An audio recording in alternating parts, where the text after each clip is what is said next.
Onyi Alex ọ bụ otu onye na-eme ihe ejije ọkwa ya na-alịgo kwa ụbọchị. A mụrụ ya n'abalị 27 nke ọnwa February 1987 na Lagos. Ọ bụ onye steeti Anambra ma a mụrụ ma zụlitekwa ya na Lagos.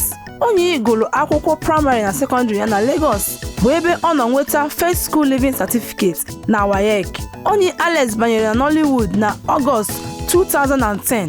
Ejije mbụ ya bụ Threesome bụkwa ihe ejije mere ka amata ya nke ọma. Ewezụga ime ejije, Onyi Alex bụ model.